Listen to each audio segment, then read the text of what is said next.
All right, next we have, this is the Cor-Bon jacketed hollow point. It's called their high velocity ammunition. This is a 380. This is labeled as a 90 grain jacketed hollow point. And it's claimed to get a velocity of 1,050 feet per second. It does not say on the box what that test barrel length is, so we'll hopefully get some speeds through our short barrel LCP2 and the Glock 42. It does claim here, if you read the fine print, that these are all factory tested through 4 layers of denim into ballistics gel with the goal of penetrating 9 to 14 inches. That's the factory's goal, 9 to 14 inches for a self-defense round. And again, it's claiming to use their Cor-Bon hollow point. Again, I'm not sure if this is who manufactures, if it's a hollow point made by them, or if it's an XTP round, or exactly what it is. But this is what the rounds look like. Again, it's brass case, pretty simple, simple head stamp there. So again, this is I guess they're claiming high velocity. We'll see if that holds true, and we'll see what the performance is in the gel, and go from there. So stay tuned, that is coming up next. Okay, short barrel 380 ammo test. I got the 3.25 inch Glock 42 on the left and the 2.75 inch Ruger LCP2 on the right. And as always, we'll be testing through the heavy clothing barrier of 1 layer of denim, 1 layer of fleece, and 2 layers of cotton t-shirt material. And let's get ready. Cor-Bon 380 high velocity ammunition. We're going to test it in the calibrated homemade ballistics gel.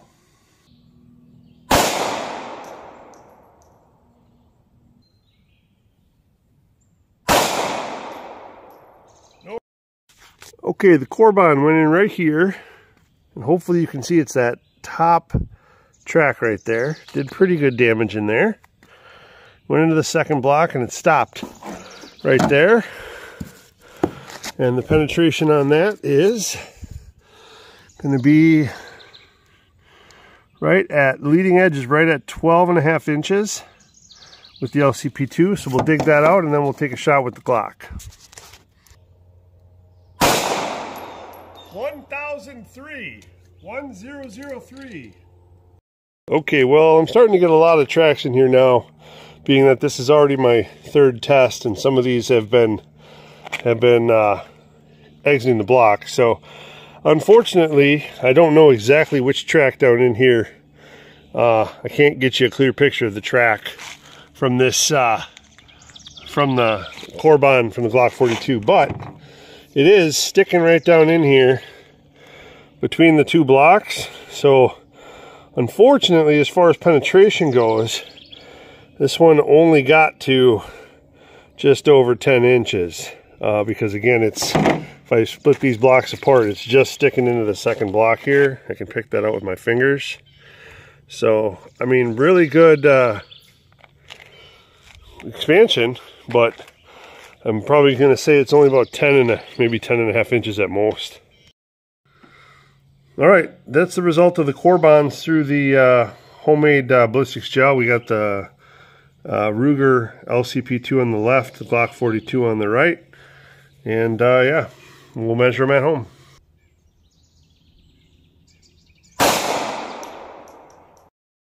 Okay, the Cor-Bon from the LCP2 hit right down here, kind of close to the other track. Sorry about that, but it did make a distinctly separate track inside.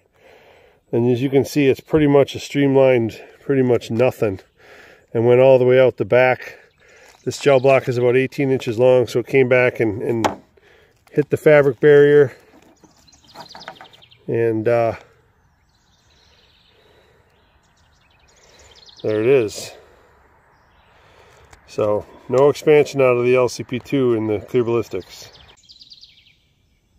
1124. 1124. Okay, that one entered right here. And as you can see, it's this bottom track here. Not a ton of disruption. into the second block. Stop right there. A little bit of bounce back, it looks like. As far as distance in the gel, we got to about 14.5 before bouncing back and sitting right at 14 inches. So I'll dig that guy out. Okay, here's the results of the Cor-Bons. Again, this was in the homemade ballistic gel on the top. This was in the clear ballistics at the bottom. This was the LCP2. There was the Glock 42. Overall, not bad for the Cor-Bons, I guess. So yeah, we'll measure them back at home. 991. 918.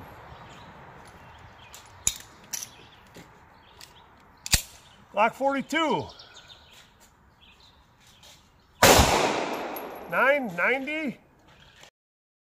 Okay, welcome back from the range. As you saw, we were testing the Cor-Bon jacketed hollow point high velocity ammunition. This is the original Cor-Bon ammo. The box says that this is their designed original hollow point. To me, it looks a lot like an XTP. Here is their design hollow point. Here is from the and this one here is Defender XTP round.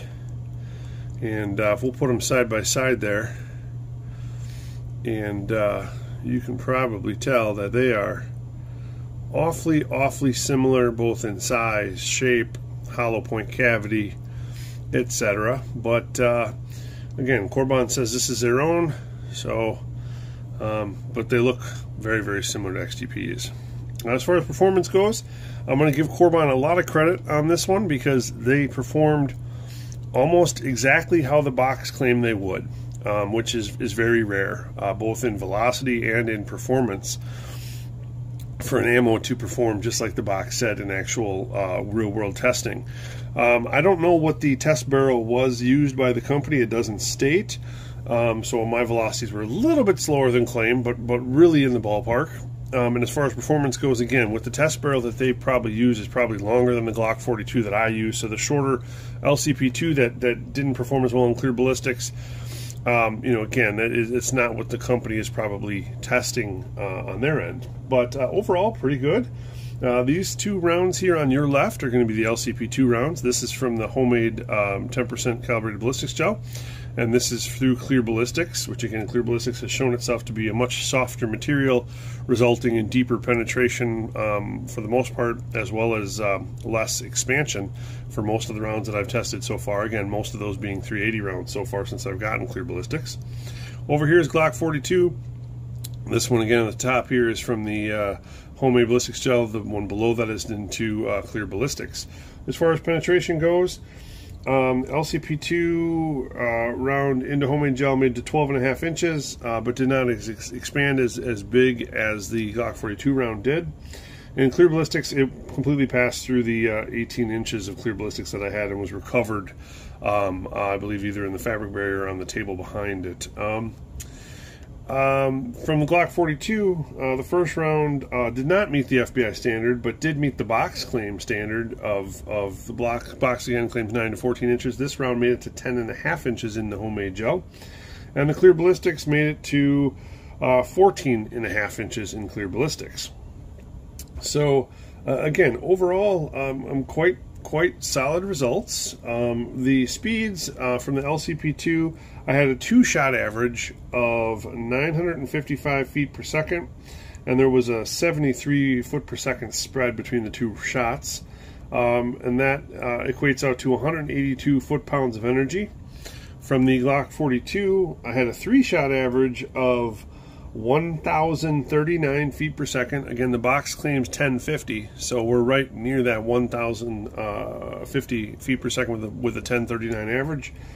But there was 134 feet per second spread between our high and low shots, because the high shot was 1124 and the low shot was 990. So 134 feet per second spread in 3 shots, which seemed like quite a lot to me. when I went back to LuckyGunner.com and was looking at some of the rounds that they had 5-shot averages for, and some of those in 380 from the short barrels were as much as 200 feet per second spreads in a 5-round test for some different calibers, or from different manufacturers, I mean. So 380 in short barrels, I guess. Maybe it's hard to get the powder right in there. I'm not really sure, but it seems like a larger spread for some manufacturers. And again, there's just different quality control from different manufacturers. For instance, in the 9mm HST rounds that I've been testing, a lot of those, we're talking a couple feet per second spread in some of those. So again, I think it's some manufacturer, some maybe it's just harder to load 380s. But back to the Glock 42, that averaged out to 216 foot-pounds of energy. And again, the box, I think, claims, what did the box claim? I think it claimed 220. So we're right within what the manufacturer is claiming on this. And again, they're probably testing in a 3.5 or 3 3/4 inch barrel, like a lot of the other 380 manufacturers are.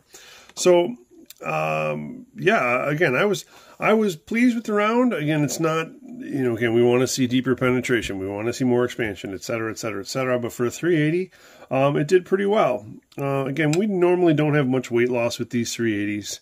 I'll give you the show you the pics and give you the expansions that we did achieve. This was the LCP2 into the homemade. Again, 0.45, 0.45, and 0.47 inches, and no weight loss.